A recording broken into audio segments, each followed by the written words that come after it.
అందరికీ క్షణాతుల్లో చలో ఇక మరి మీ నర్సయ్య తాత రానే వచ్చేసిండు. మార్నింగ్ న్యూస్ విత్ నర్సయ్య తాత మధ్యలో మోత.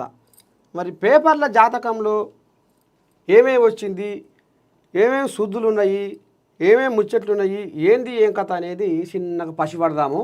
ముందుగా అలా మహాపత్రిక. అవును, కవిత రౌడీయే, అందుకే ఢిల్లీకి వెళ్ళి లిక్కర్ స్కామ్ చేశారు.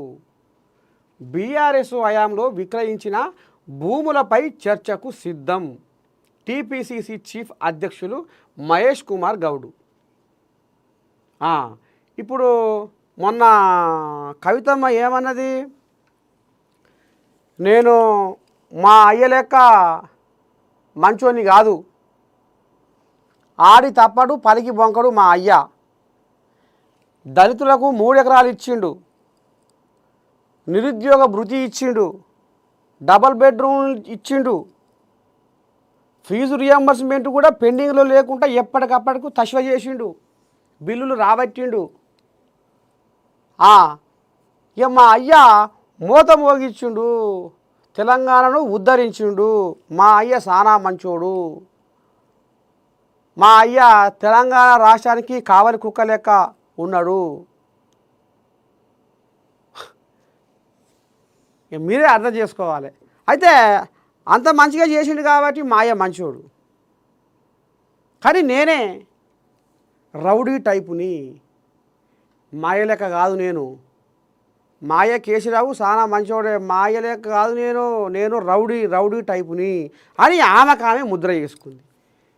ఇక ఇప్పుడు పీసీసీ చీఫ్ మహేష్ కుమార్ గౌడ్ ఏమనుకొస్తుండయ్యా, అవును కవిత రౌడీయే, ఆమె రౌడీ అయ్యేపటికనే, ఘరానా రౌడీ అయ్యేపటికనే ఢిల్లీలో 100 కోట్ల మందు దందా బ్రహ్మాండంగా చేసింది.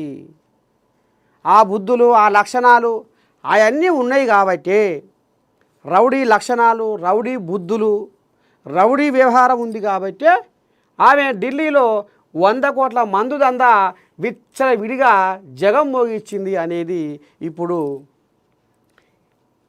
పీసీసీ పెబ్బ మహేష్ కుమార్ గౌడ్ ఆంబాయం వెళ్ళబోసుకుంటుండు. ఇగో ఇది కథ. అందుకనే కవిత రౌడీయే అని ఆయన కూడా అనుకొస్తుండు. ఇక మరి ఇదంతా కవితమ్మనే ఆమె ఇక మరి ముద్ర వేసుకుంది రౌడీ అని. ఇన్నాళ్ళ దాకా బతుకమ్మ కవితమ్మ, బతుకమ్మ కవితమ్మ, బతుకమ్మ కవిత అనేది. ఇక ఇప్పుడు రౌడీ కవితమ్మ, రౌడీ కవితమ్మ, రౌడీ కవితమ్మ అనేది ఇక ప్రచారంలోకి వస్తట్టుందిలా రేపు. ఇకపోతే ప్రభుత్వాన్ని కూల్చాలన్న ఆలోచన లేదు, ప్రజలే గద్దె దించే రోజులు దగ్గరలోనే ఉన్నాయి, ప్రజలు వాస్తవాలేమిటో గ్రహించాలి. BRS working president KTR. అంతే కదా. ఇప్పుడు నేనేమంటున్నో, మీరేమనుకుంటున్నారో, ఎవరేమనుకుంటున్నారో, మన ఈపు మన ఎన్ను మనకు కనొస్తుందా? కానరాదు. 10 ఏళ్ల రాజ్యంలో మీరు ఎలగబెట్టింది ఏంది, మీరు ఉద్ధారకం చేసింది ఏంది? ఇప్పుడు ఏడాదిన్నర్థంలో ముఖ్యమంత్రి రేవంత్ రెడ్డి చేసింది ఏంది, చేయబోయే పనులేంది, ఏ రకంగా ఆరాట పడుతున్నాడు, ఎట్లా ఏం రేపు ఇంకా తెలంగాణలో ఇంకా ఏం మార్పులు తీసుకొద్దామని ఆలోచన చేస్తుండు. మీరు 10 ఏళ్లలో ఏం చేసిర్రు? ప్రభుత్వాన్ని కూల్చాలన్న ఆలోచన లేదు. మీ ఇంట్లో నౌకర్లు పోయేసరికి ఇక నీ దండం పెట్టి ఏం చేయాలి, ఎట్లా చేయాలి, ఎట్లయితే మనకు నౌకర్లు వస్తాయి, మళ్ళీ ఏం చేయాలి అని మీరు వెనకడికి పెద్దోళ్ళు అనేది ఏమనేది, చెడపకురా చెడేవు అనేది. ఇది అక్షరాల సత్యం. ఒకరిని జడగొట్టాలని చూస్తే వాడే చెడిపోతాడు.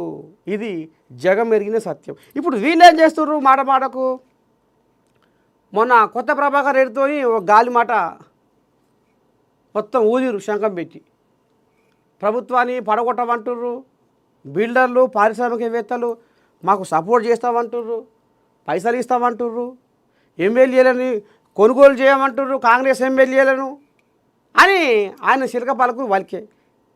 ఇక అదంతా కేసీఆర్ ఆత్మనే అట్లా అనిపించింది, కేసీఆర్ ఆత్మే వచ్చింది, ఆయనను ఆవహించి అట్లా అనిపించింది అని ఇప్పుడు లోకం అంతా. అంటే ఇది మన మీ కాడికే వచ్చింది కదా, అంటే మీకు నౌకర్లు, మీకు చేతి నిండా కొలువు, పని లేక ఇప్పుడు ఈ పని ముంగటేసుకో, సర్కారును ఎట్లా బదనాం చేయాలి, సర్కారు మీద ఎట్లా నిందరు మోపాలి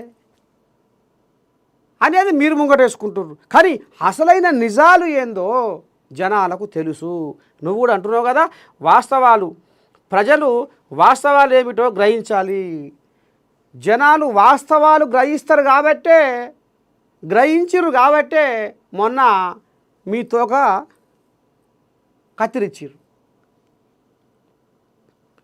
మళ్ళీ మూడోసారి కూడా హ్యాట్రిక్ ముఖ్యమంత్రి అని మీరు జబ్బలు దరుచుకొని సంకలు గుద్దుకొని ఊరూర దండోర మోగిస్తే ఆఖరికి వస్తున్న కల్లా మిమ్మల్ని 39 కాడికే ఆపేసిర్రు. అట్లా అందుకనే ప్రజలు వాస్తవాలు ఏమిటో గ్రహించాలనేది నువ్వు ఏ రకంగా చెప్తున్నావో వాళ్ళు వాస్తవాలను గ్రహించే పని చేస్తారు అనేది కూడా అక్షరాల సత్యము. కేటీఆర్ జర్రా నువ్వు ఉరుకులో పెట్టి బోర్ల పడకు, జనాల మీదనే వదిలిపెట్టు. 5 ఏళ్లలో రేవంత్ రెడ్డి ఏం చేస్తాడు, ఇంకా ఏం చేయబోతుండు, ఎట్ట సంగతి అనేది చూస్తారు, జనాలు చూస్తారు. మీకు 10 ఏళ్ళు టైం ఇచ్చిన వాళ్ళు రేవంత్ రెడ్డికి 5 ఏళ్ళ టైం ఇయ్యరా? 5 ఏళ్ళలోనైనా చూడరా ఆయన ప్రచారం ఏంది, ఆయన వ్యవహారం ఏంది, మరి ఆయన పరిపాలన ఎట్లా ఉంది, ఏ రకంగా మోగిస్తుండు, ఏం చేస్తుండు అసలు. ఆయన నిన్న అలా కాళ్ళకు గిరికలు కట్టుకొని సముద్రాలు దాటి ఖండాలు దాటి బయట దేశాలు పోయి ఏం చేసుకొస్తుండు. తెలంగాణలో ఏ పథకాలు పెట్టి ఏ రకంగా ముంగడు పోనిస్తుండు, అవి ఎంతమందికి అందుతున్నాయి, ఎంతమందికి అందుతలేవు, ఇంకా ఏం చేయాలి, ఎట్ట చేయాలి, ఏంది ఏం కథ అనే దాని మీద ఎవరు సోయి మీద వాళ్ళు ఉన్నారు.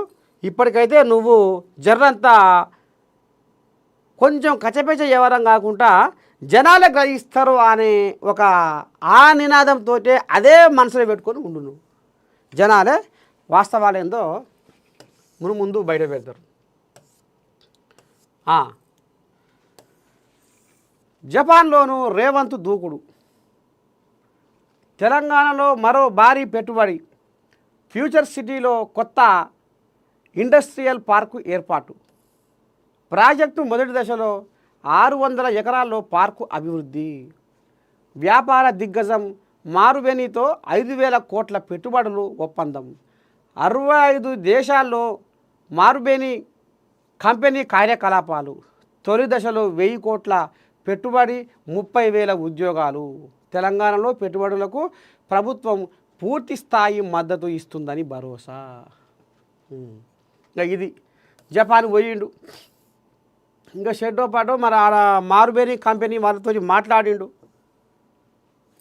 మొత్తానికి ఎంత, మొత్తానికి 30,000 ఉద్యోగాలు వచ్చేటట్టుగా ఇక మరి 5,000 కోట్ల పెట్టుబడుల ఒప్పందాన్ని మాత్రము మాట్లాడినట్టుగా అనిపిస్తుంది. ఇక మరి కాళ్ళకు గిరికలు కట్టుకునేది తిరుగుతుండు. మొత్తానికి తెలంగాణలో ఒక మార్పు తీసుకురావాలి, ఇంకా అభివృద్ధిని ప్రగతిని ఉరుకులో పెట్టేయాలన్న ఆలోచన మీద ఇక మరి కాళ్ళకు గిరికలు కట్టుకొని ఇక మరి పెట్టుబడులు గుంజుకొస్తేందుకు బయట దేశాలు అయితే బగ్గరే తిరుగుతుండు. చూడాలి మరి ఇది ఎందాక ఎట్ట సంగతి, ముందు ఏమవుతుంది. 30,000 ఉద్యోగాలకు మరి పోరగాళ్ళు ఆశ పడుతుర్రు. మరి ఈ కంపెనీ ఎంత మొదటి దశలో 600 ఎకరాల్లో పార్కు అభివృద్ధి రావాలి, కంపెనీలు రావాలి, నిరుద్యోగుల బతుకులు కూడా బాగుపడాలని మనస్ఫూర్తిగా ఏనని కోరుకుంటుంది. ఇక మందు బాబులకు బ్యాడ్ న్యూస్.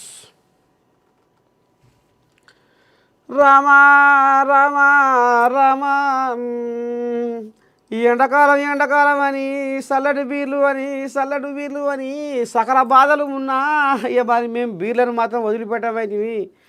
బీర్లను నిన్నమొన్నటి దాకా గుంజి ఇక జేబు గుల్ల, సంసారం గుల్ల అన్నట్టుగా ఉంది కథ. ఇక మరి 15% గతంలో 15% బీర్ల మీద పైకం రాబట్టిరు ఎక్సైజ్ శాఖ వాళ్ళు. ఇక ఇప్పుడు మళ్ళా మందు మీద కూడా మళ్ళీ 10-15% కూడా గుంజుక రావాలి అనేది పెంచాలి అనేది కూడా చూస్తుర్రు. ఇక మరి కోలియాగలు నిన్న మొన్న బీర్లు తాగి తాగి తాగి తాగి తాగి తాగి ఇది మరి బాగానే ఎక్సైజ్ శాఖకు ఆదాయం తీసుకొచ్చి పెట్టిర్రు. మళ్ళీ ఇప్పుడు మరి మందు మీద కూడా ఇగో తెలంగాణలో పెరగనున్న లిక్కర్ ధరలు. ఇప్పటికే బీర్ల ధరలను భారీగా పెంచిన ప్రభుత్వం లిక్కర్ ధరలను పెంచేందుకు రెడీ అవుతున్న సర్కారు. ఫుల్ బాటిల్పై కనీసం 50 పెంపు, 50 నుంచి 75 రూపాయల దాకా ఇక ఈ రకంగా పెంచే ఆలోచన కొడుతున్నది.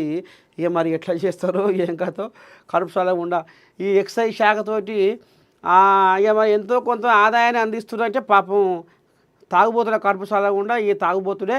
ఇక మరి తాగుబోతులు ఎంత పానం అల్లాడుతుందో వాళ్ళకి ఏ రకంగా అనిపిస్తుందో కానీ చూద్దాము. 2 రోజులు ఏం రాసుకొచ్చిర్రో మళ్ళా. మందుబాబులకు బ్యాడ్ న్యూస్. తెలంగాణలో పెరగనున్న లిక్కర్ ధరలు. ఇప్పటికే బీర్ల ధరలను భారీగా పెంచిన ప్రభుత్వము లిక్కర్ ధరలను పెంచేందుకు రెడీ అవుతున్న సర్కారు ఫుల్ బాటిల్పై కనీసం 50 పెంపు. తెలంగాణలో మందుబాబులకు ఇది బ్యాడ్ న్యూస్. మందు ప్రియులకు షాక్ ఇచ్చేందుకు తెలంగాణ ప్రభుత్వం సిద్ధమవుతుంది. ఇప్పటికే బీర్ల ధరలను రాష్ట్ర ప్రభుత్వం భారీగా పెంచింది. ఇప్పుడు లిక్కర్ వంతు వచ్చింది. మందు బాటిళ్ల ధరలను పెంచేందుకు ప్రభుత్వం సిద్ధమవుతున్నట్టు అధికార వర్గాల ద్వారా సమాచారం అందుతుంది. చీపు లిక్కర్ మినహా అన్ని రకాల లిక్కర్ బాటిళ్లపై కనీసం 10% ధరలను ప్రభుత్వం పెంచబోతున్నట్టు సమాచారము. ఇక మొత్తానికైతే గతంలో బీర్లు, ఇప్పుడు మందు. ఇక ఏం చేస్తాం మరి? ఇక సర్కారు భూములకు షెడ్డో పడ్డో ఏమైనా వ్యవహారం చేసి ఇచ్చేద్దామంటేనేమో ఆ కోళ్ళాగలు మొండికేసి 7 దోషుల మన్ను ఎత్తిపోసుకుంటా లేనిపోయిన నిందలు అంటిపెట్టుకుంటా ఈ రకంగా ఇక మరి సర్కారు ఏదన్నా ఓటు చేద్దాం అక్కడికి వచ్చే ముచ్చట అని అంటే వాళ్ళు అడ్డగాలు వేస్తుంటుంది. ఇక మరి పాడైపోను ఎట్ట చేద్దాం ఏంది ఏం కదా. ఇప్పటికే పాపం పెద్ద మనిషి సంవత్సరం వెళ్తలేదా ఏంది ఏం కదా అనేది కూడా నడుస్తుండే. సరే ఇక చూద్దాం. రాహుల్ గాంధీపై ఈడీ చర్యలు.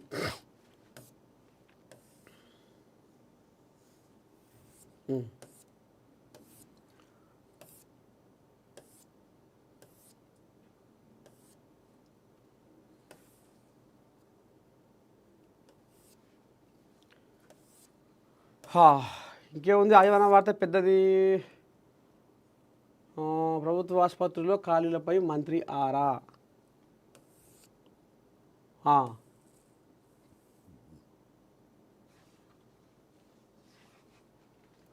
ప్రభుత్వాన్ని కూల్చాలన్న ఆలోచన లేదు. ప్రజలే గద్దె దించే రోజులు దగ్గరలోనే ఉన్నాయి. ఇది అనుకున్నాం ఇప్పటిదాకా.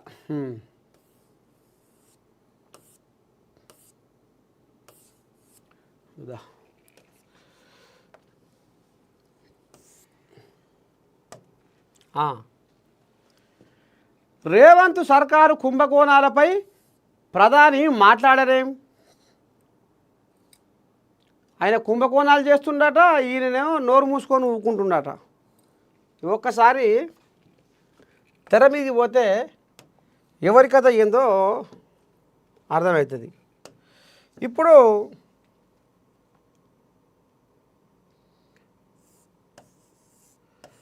బీజేపీ, బీఆర్ఎస్ ఈయన ఏమంటుండ్రు? ఇప్పుడు కేటీ రాములు ఏమంటుండ్రు? కేటీ రాములు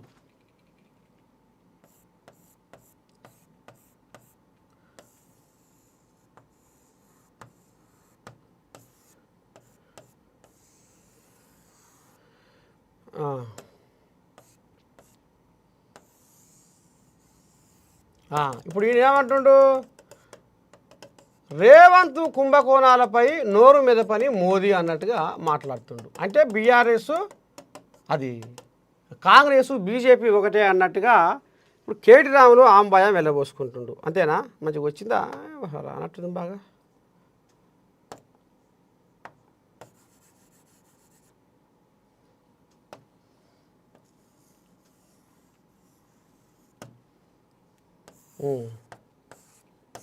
సరే,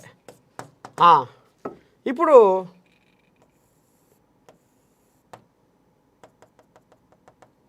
ఈయన రాములు, కేటీ రాములు, ఇప్పుడు ఈయన ఏమంటుండయ్యా అంటే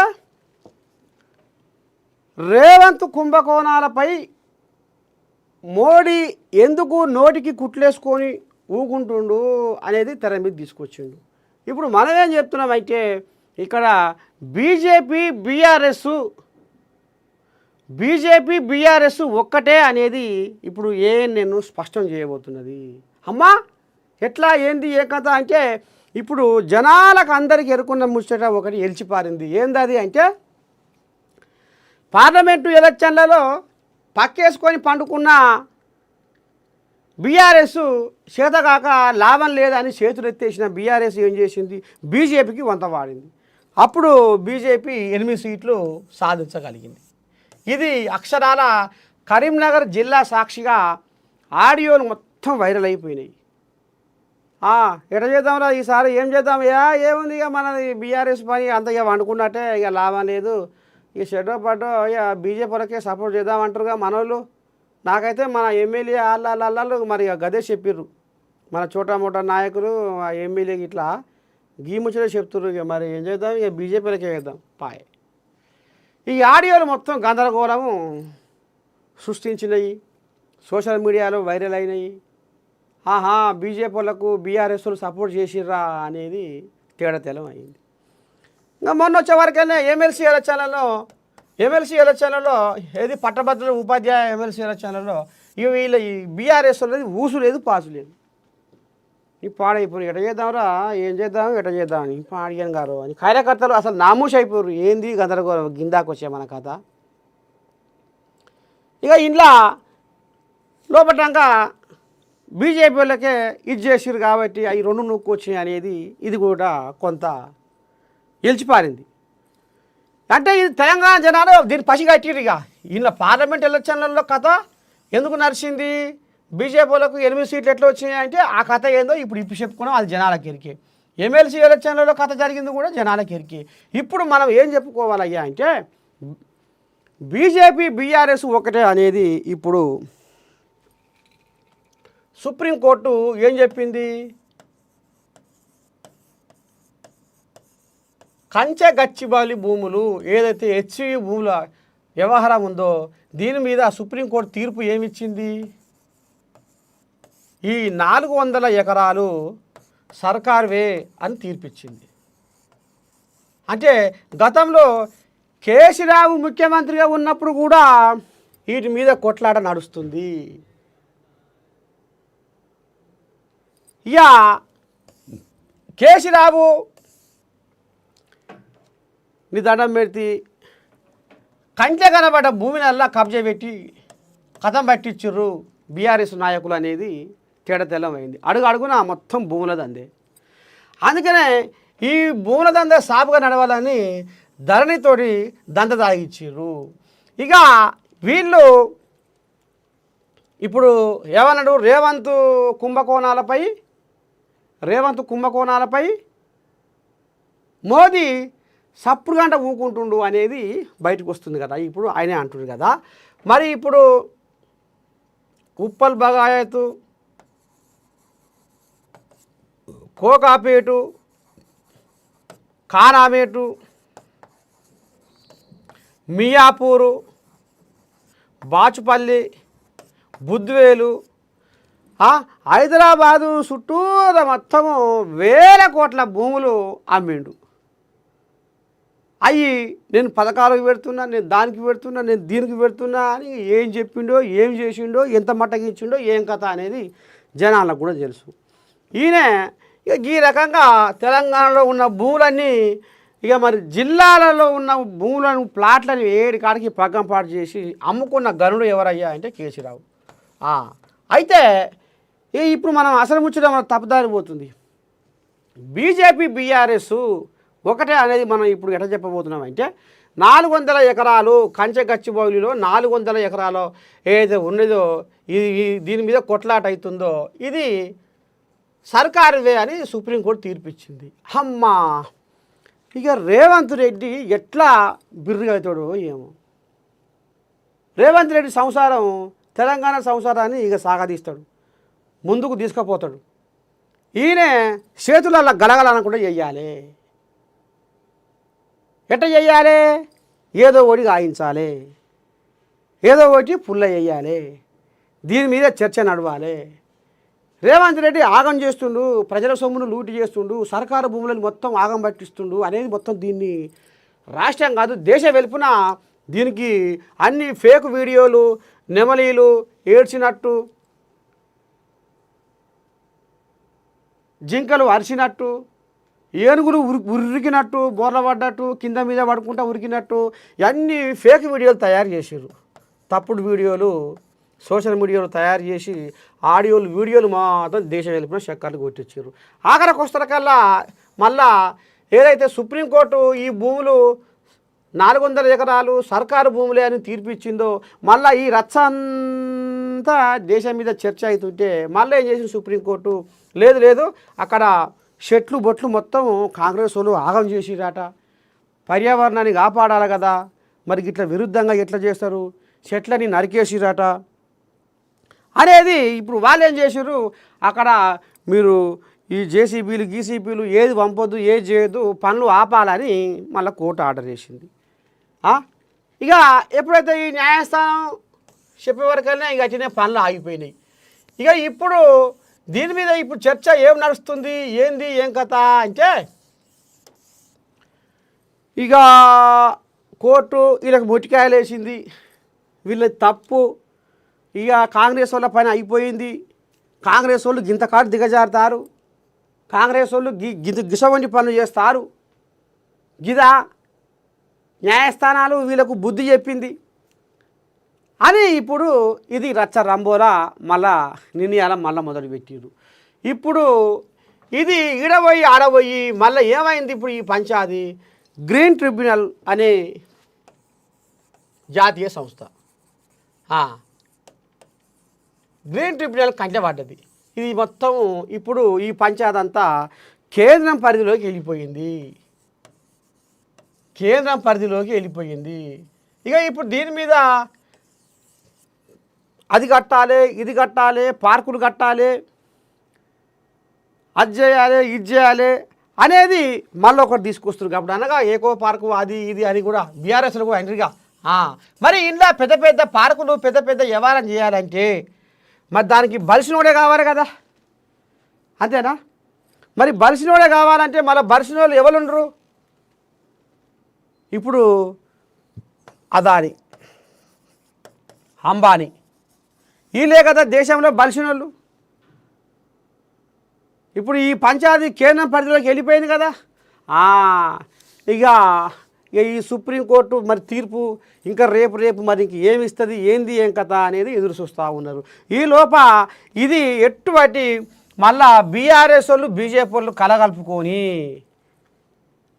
మళ్ళా ఇది కేంద్రం పరిధిలోకి పోయింది కాబట్టి అదానీ అంబానీ ఎవరైతే ఉన్నారో పెద్ద ఆముగ్దారులు దేశంలో దేశ సంపద మరి కొల్లగొట్టి దేశ సంపదన లూటి చేసే ఎవరైతే చేస్తారో ఇక వీళ్ళు ఇప్పుడు వీళ్ళ చేతుల్లో పెట్టాలి ఇక దీన్ని, వీళ్ళే దీనికి మునగాళ్ళు. ఇక పెట్టుబడి పెట్టాలన్నా చెయ్యాలన్నా చేపాలన్నా వీళ్ళే మునగాళ్ళు అనే కాడికి తీసుకొచ్చిర్రు. మొత్తానికి ఇక్కడ ఏం చేసుకొచ్చిర్రు అయ్యా అంటే రేవంత్ రెడ్డి బాగుపడద్దు, రేవంత్ రెడ్డి బాగుపడద్దు, రేవంత్ రెడ్డిని జనాలు శాపనార్థాలు పెట్టాలి, రేవంత్ రెడ్డి మీద జనాలు మాటల యుద్ధం కొనసాగించాలి, రేవంత్ రెడ్డి అంటే జనాలు అసూయపడాలి అనే కాడికి తీసుకొచ్చిర్రు. లాస్ట్కి వస్తున్న కల్లా ఇది కేంద్ర పరిధిలో పోవాలి, అక్కడ అదానీ అంబానీతోనన్నా వ్యవహారం చేసి ఇది చేయొచ్చు. కానీ వీళ్ళు ఎట్టి పరిస్థితిలో కాంగ్రెస్లో ఈ రేవంత్ రెడ్డి కాంగ్రెస్ వాళ్ళు మాత్రము దీన్ని అంటుకోవద్దు ముట్టుకోవద్దు, అసలు దీనికి జిగిరే లేకుండా చేయాలి, ఈ తెలంగాణ రాష్ట్రానికి సంబంధం లేకుండా చేయాలి ఈ భూముల కథ అని ఈ రకంగా పట్టుబట్టి ఇగో ఈ వ్యవహారం చేసిర్రు. ఇప్పుడు బీజేపీ బీఆర్ఎస్ ఒకటి కాదా?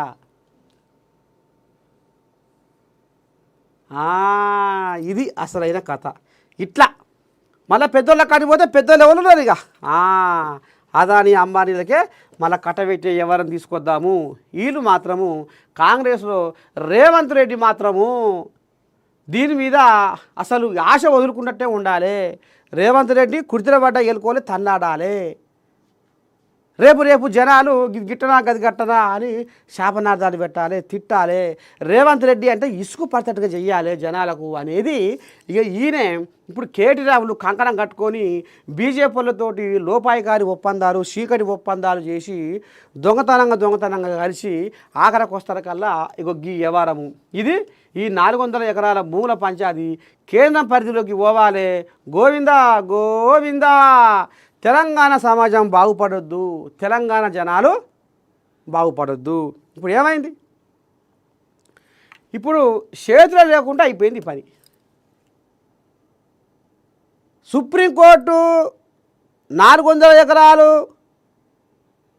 సర్కార్దే అని తీర్పిచ్చినప్పుడు మరి గతంలో కూడా వీళ్ళు ఎంత దాదాపు 30,000 కోట్ల ఎకరాల భూములు అమ్మి మరి మేము ఇది చేసాం అది చేసాం అని పత్తిత్తు పలుకులు పలుకుతుర్రు. మరి మీరు పథకాలకు ఇచ్చినవి, మీరు ప్రాజెక్టులకు కట్టినవి, షెడ్డ చేసినవి, పడ్డ చేసినవి అని సర్కారు సంసారం వెళ్తలేదనగా మీరు భూములు అమ్మింది. భూములు జాగాలు అమ్మకుంటే మీరు సంసారం చేసిర్రా? మీ ఇంటికి వెళ్ళి పెట్టిర్రా? అవి అమ్మిన పైసలన్నా చక్కగా ఇప్పుడు 100 రూపాయలకు ఒకటి అమ్మితే ఆ 100 రూపాయలన్నా మీరు పెట్టిర్రా? 50 లొట్టలకు 50 ఖర్చులకు. వీళ్ళు ఉద్దార్గం చేసి మేము ఏది అమ్మలేదు, ఎక్కడ అమ్మలేదు, మా ఇంట్లోకి వెళ్ళి మేము మొన్న అందుకనే అంటున్నారు.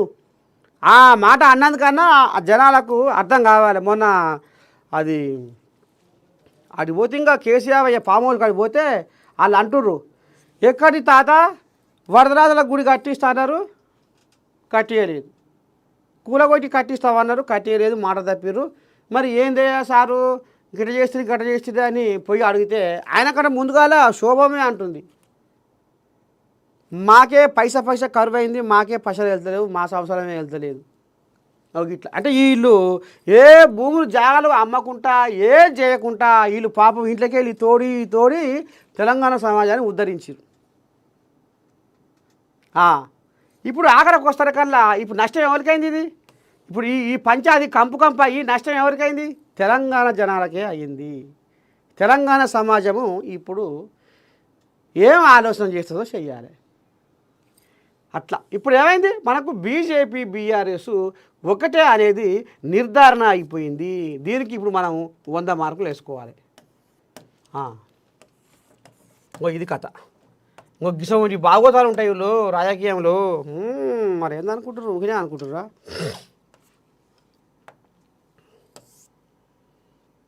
ఇక పో చాలు పో.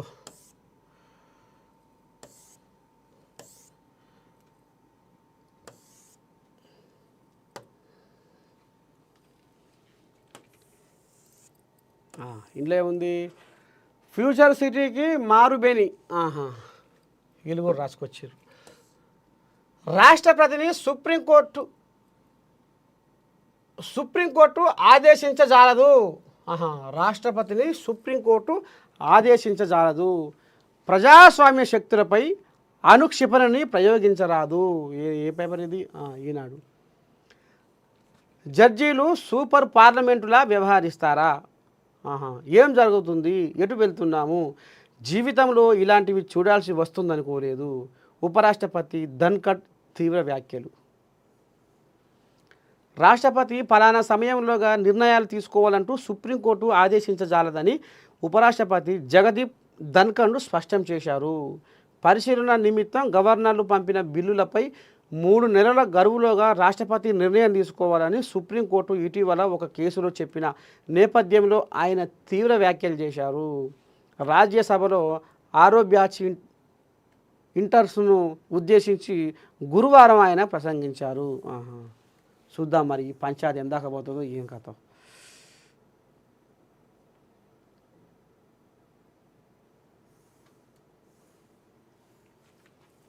పుప్పాలగూడలో ఐటీ హబ్.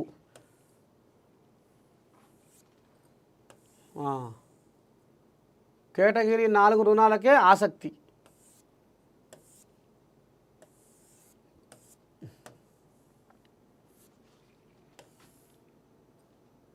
ఇదేంటి? ఇది కేటగిరీ 4 రుణాలకే ఆసక్తి. అత్యధికంగా 12.41 లక్షల దరఖాస్తులు. రాజీవ్ యువ వికాసానికి వచ్చిన మొత్తం అర్జీలు 16.23 లక్షలు. అమ్మని సామిరంగా రాష్ట్ర ప్రభుత్వం ప్రతిష్టాత్మకంగా ప్రవేశపెట్టిన రాజీవ్ యువ వికాసం పథకంలో అత్యధికంగా యువత కేటగిరీ 4 రుణాలు పొందేందుకు ఆసక్తి చూపింది. అధిక విలువ కలిగిన యూనిట్లతో మెరుగైన స్వయం ఉపాధి పథకాలు పొందవచ్చన్న ఉద్దేశంతో ఎక్కువ మంది వాటికి దరఖాస్తు చేశారు. ఈ పథకానికి 16.23 లక్షల మంది దరఖాస్తు చేయగా ఇందులో 3వ వంతు మంది రూపాయలు 4 లక్షల విలువైన యూనిట్లు కావాలని కోరుకుంటున్నారు. 4 లక్షల విలువైన యూనిట్ విలువలో 70% రాయితీతో దాదాపు 2.8 లక్షల వరకు రాయితీ వచ్చే అవకాశం ఉండడంతో సింహభాగం దరఖాస్తులు కేటగిరీ 4లో వచ్చినట్టు గుర్తించారు. ఈ మొత్తానికి ఈ రకంగా కార్పొరేషన్ల వారీగా దరఖాస్తులు రాజీవ్ యువ వికాసం పేరు మీద మరి సర్కారు చేపట్టిన యువతకు వాళ్ళ కాళ్ళ మీద వాళ్ళు నిలబడి స్వశక్తితో ఎదగాలని మరి ఈ రకంగా రాజీవ్ యువ వికాసం అనేది మరి నిరుద్యోగులకు ఒక ఉపాధిగా వీళ్ళు చూపబోతున్నారు. ఇక మరి మునుముందు ఎంతమంది లబ్ధిదారులు అయితే దీనికి ఎంతమంది మరి ఎవరి కాళ్ళ మీద వారు నిలబడి బతుకుతారు అనేది మునుముందు చూద్దాము.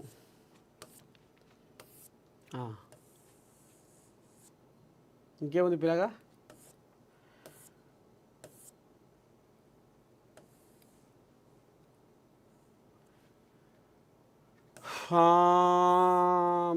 నీటిపారుదల శాఖలో భారీగా ఖాళీలు.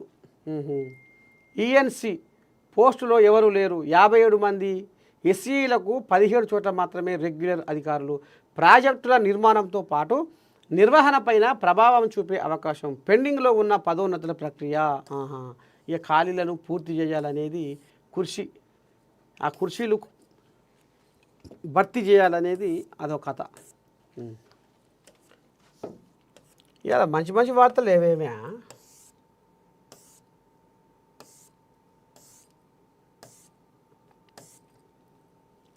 సాక్షి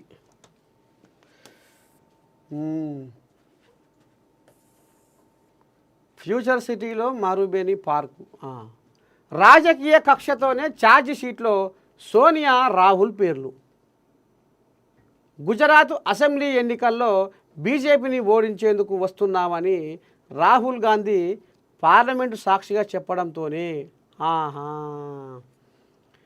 గుజరాత్ అసెంబ్లీ ఎన్నికల్లో బీజేపీని ఓడించేందుకు వస్తున్నామని రాహుల్ గాంధీ పార్లమెంటు సాక్షిగా చెప్పడంతోనే మోదీ సర్కార్ కక్ష రాజకీయాలకు దిగిందని రాష్ట్ర కాంగ్రెస్ వ్యవహారాల ఇన్ఛార్జి మీనాక్షి నటరాజన్ అన్నారు. ఇది కథ. ఓహో, ఇక ఒక్కసారి మనం ఇది కూడా మనం జర్రా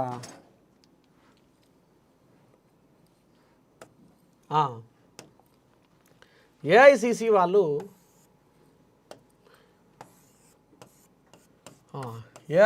వాళ్ళు ఏం చేసిరయ్యా, నిన్న మొన్న మీటింగ్ పెట్టుకుర్రు.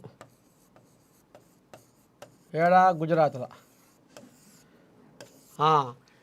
ఇక ఇంట్లో ఇక మరి సెట్రపట్ట గుసగుస ఏమి నడిచిందంటే గతంలో తక్కువ స్థానాలలో ఉన్న ఎంపీ స్థానాలు జర కాంగ్రెస్ పార్టీ బాగానే నూక్కొచ్చింది.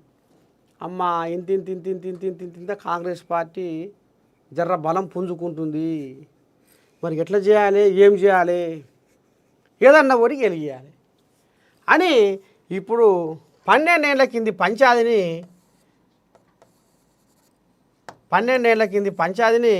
మళ్ళీ ఇప్పుడు తెర మీదకి తీసుకొచ్చింది బీజేపీ. 12 ఏళ్ల కింది పంచాయతీ. ఏం పంచాయతీ ఏంది ఏం కథ అంటే గదే నేషనల్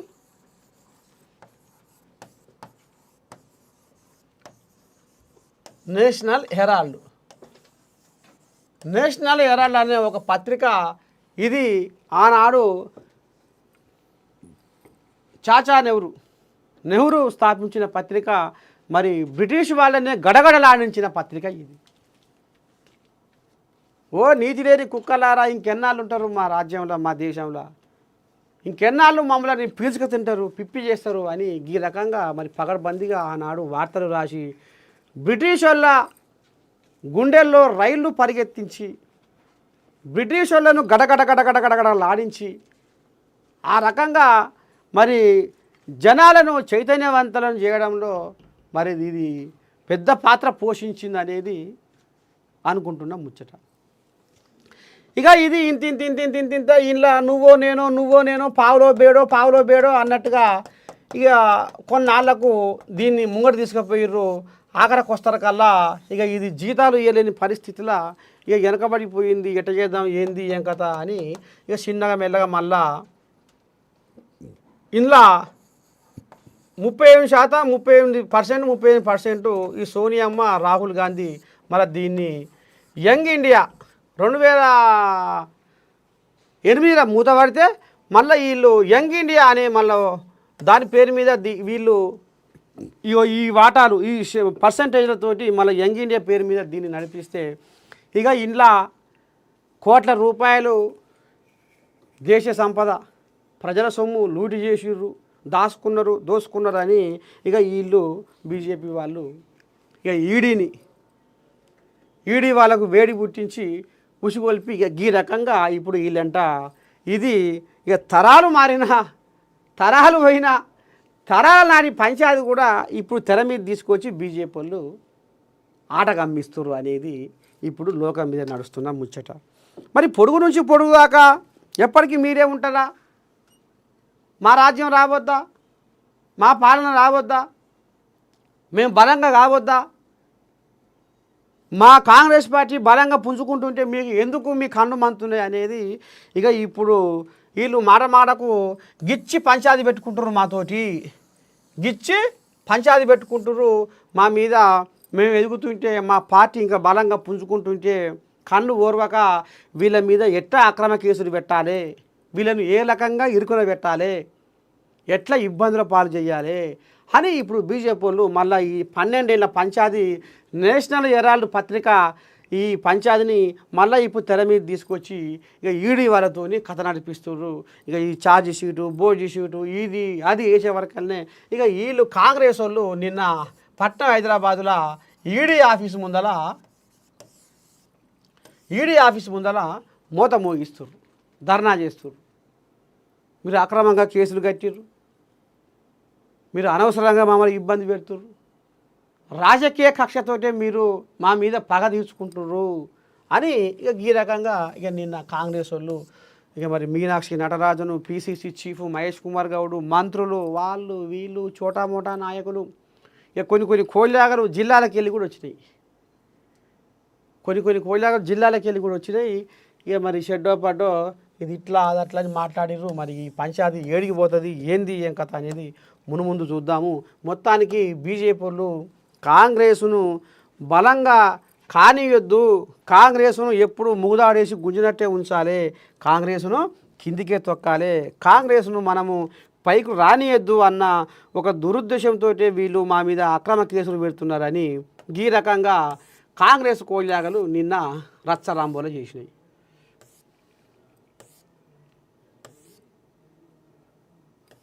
ఏది సాక్షి?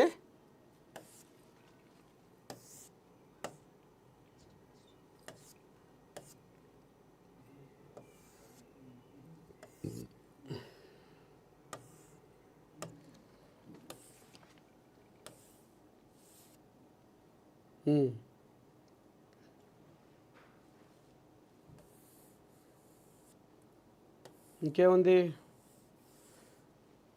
పుప్పారగూడలో ఐటీ నాలెడ్జ్ హబ్బు 450 ఎకరాల్లో ఏర్పాటుకు సత్వర చర్యలు. గతంలో ప్రజాప్రతినిధులు ఐఏఎస్లకు ఇచ్చిన 200 ఎకరాలు, పారిశ్రామికాభివృద్ధి సంస్థకు చెందిన మరో 250 ఎకరాలు గుర్తింపు. ఈ 450 ఎకరాల్లో మొదటి దశ నాలెడ్జ్ హబ్ ఏర్పాటు. అధికారులను ఆదేశించిన బట్టి శ్రీధర్ బాబు పొంగులేటి. హైదరాబాదు శివార్లోని పుప్పాలగూడలో 450 ఎకరాల్లో ఐటీ నాలెడ్జ్ హబ్ ఏర్పాటుకు చర్యలు తీసుకోవాలని అధికారులను డిప్యూటీ సీఎం మల్లు బట్టి విక్రమార్క, మంత్రులు శ్రీధర్ బాబు, పొంగులేటి శ్రీనివాసరెడ్డి ఆదేశించారు. మొదటి దశ కింద 450 ఎకరాల్లో ఏర్పాటుకు వెంటనే ప్రణాళికలు సిద్ధం చేయాలని సూచించారు.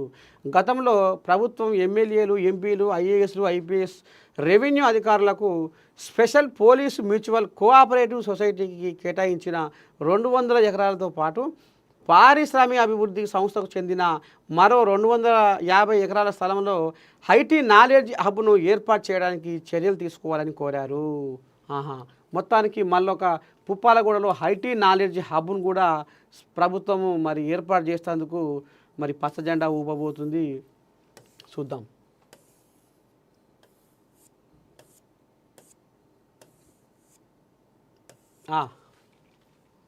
మళ్ళొచ్చిండు. ఆత్మాభిమానం లేని సీఎం విమర్శలు వచ్చినా దులుపుకుంటున్నాడు. కంచగచ్చిబౌలి భూములపై మోదీ స్పందించి విచారణకు ఆదేశించాలి. చెప్పుకున్నాం ఇప్పుడే. దిక్కుమాలిన సర్కారును పడగొట్టం. అయ్యో రామా, పడగొట్టం అంతా జనాల చేతుల్లోనే ఉంది సారు, ఎందుకు తొందరపడుతున్నావు?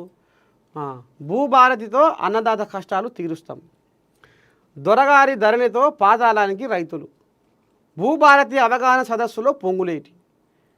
బీఆర్ఎస్ ఎమ్మెల్యేలే ధరణి కష్టాల గురించి చెప్పారు. మేము ఏం చేసినా ప్రతిపక్షాలు అడ్డుకునే ప్రయత్నం చేస్తున్నాయి. ఇప్పటికైనా మారకుంటే లోక్సభ ఫలితాలే పునరావృతం అవుతాయి. బీఆర్ఎస్ ప్రభుత్వం తెచ్చిన ధరణి చట్టంతో రైతులు అనేక కష్టాలు అనుభవించారని రెవెన్యూ శాఖ మంత్రి పొంగులేటి శ్రీనివాసరెడ్డి విమర్శించారు. రైతుల కష్టాలు తీర్చేందుకే ధరణి స్థానంలో భూభారతి చట్టాన్ని అమలు చేస్తున్నట్లు తెలిపారు. భూభారతి చట్టం అమలులో భాగంగా కొడంగల్ నియోజకవర్గంలోని మద్దూరు మండలం కాజీపూర్ గ్రామంలో గురువారం నిర్వహించిన భూభారతి అవగాహన సదస్సుకు పొంగులేటి ముఖ్య అతిథిగా హాజరయ్యారు. సరే, భూభారతితో అన్నదాత కష్టాలు తీరుస్తామని వీళ్ళు అంటుర్రు. సరే, ఇప్పుడు వాళ్ళు ధరణి తీసుకొచ్చారు. ధరణిని మేము బంగాళాఖాతంలో కలుపుతాం, ధరణి ఒక పెద్ద దందా అని ఇప్పుడు కాంగ్రెస్ వాళ్ళు అంటుర్రు. ఇప్పుడు ఒక్కసారి మనము ధరణితోటి ఆగమైన బాధితుల ఒక పెద్ద మనిషిని తీసుకొస్తున్న ఆయన ఏమంటాడు? ఈయన ఒక చదువు పంతులు. ఈయన ఏం చెప్తాడో విందాం.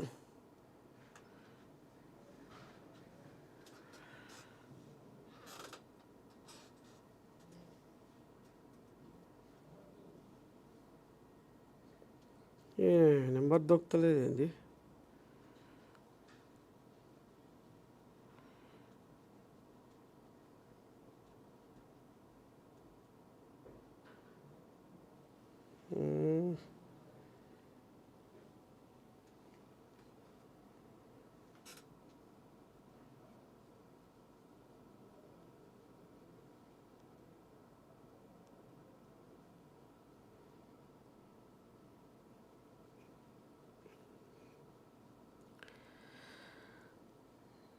ధరణి దందా అంటారు. సరే, ఏంది ఇంకా దొరికింది నెంబరు, చూద్దాం. భూభారతికి ధరణికి తేడా ఏందో చూద్దాం.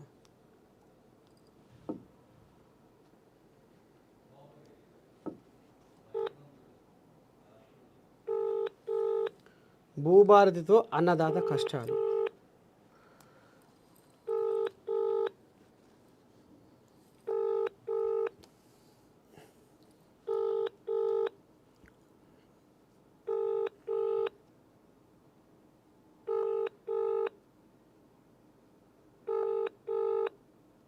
లేపుతలేడు సారు, మరి బయలుకి పోవచ్చునా?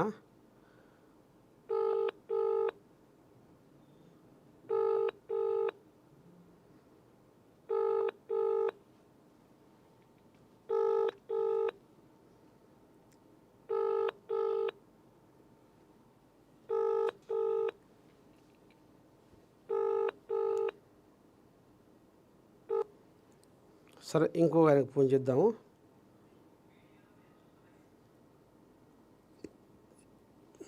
ఏం చెప్తాను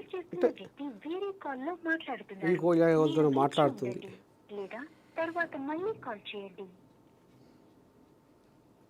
మొత్తానికి ధరణి అనేది, ధరణితోటి దందా అంటే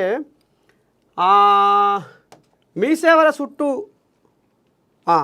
ఫోన్ చేసిండు.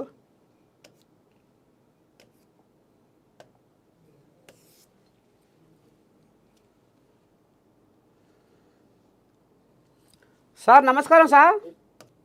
నమస్కారం నమస్కారం కవి గారు సార్ చెప్పండి. సార్ సార్ నమస్కారం సార్. అయితే ఇప్పుడు మీరు మీరు లైవ్లో ఉన్నారు సార్. ఆ, మీరు లైవ్లో ఉన్నారు మార్నింగ్ న్యూస్ విత్ నర్సయ్య తాత అనే ప్రోగ్రాంలో మీరు లైవ్లో ఉన్నారు. ఓకే. నేను ఛానల్. అయితే భూభారతితో అన్నదాత కష్టాలు తీరుస్తామని ఇప్పుడు కాంగ్రెస్ సర్కార్ అంటుంది. ఆ, గతంలో ధరణితో దంద చేసిర్రు అనేది ఇప్పుడు వీళ్ళు ఆరోపణ చేస్తున్నారు. అసలు ఎట్లా ధరణి వల్ల మీకు కూడా ఏదో కొద్దిగా ప్రాబ్లం వచ్చింది, సమస్య వచ్చింది, మీరు కూడా కలెక్టర్ ఆఫీస్ చుట్టూ మండల ఆఫీస్ చుట్టూ ఆఖరికి సీసీ ఏరియా కార్డు కూడా తిరిగిరు అనేది కూడా మా చెవులో పడ్డది. ఎట్లా మీకు మీకు ఏ సమస్య వచ్చింది ఈ భూ సమస్య? అవునండి. ఇప్పుడు కేసీఆర్ గారు కూడా అప్పుడు భూ ధరని తెచ్చేటప్పుడు చాలా గొప్పగానే ఈయన కంటే గొప్పగా చెప్పిండు. అప్పుడు ఈ ప్రపంచంలో లేనటువంటి ఒక కొత్త చట్టాన్ని తీసుకొస్తున్నా అని చెప్పిండు. దాన్ని కూడా ప్రాజెక్టు దాన్ని ఒక మండలంలో మేము ఏర్పాటు చేస్తామని చెప్పి స్టార్ట్ చేసి దానికి అధికారులు పెట్టి అధికారులు మాట్లాడిపించి మంత్రులతో మాట్లాడిపించి చాలా గొప్పగా చెప్పిండు. ఏమైందంటే లక్షల మంది రైతులు ఇబ్బంది పడి ఎంత నారక ఇబ్బంది సీసీలే కూడా తెలుస్తాండి ఎంత రౌడిజం ఉందో ఆడ. ఏం తెలుసు అసలు లోపలికి రాని మెడల్ బట్టి నూకేసిండు అటెండర్.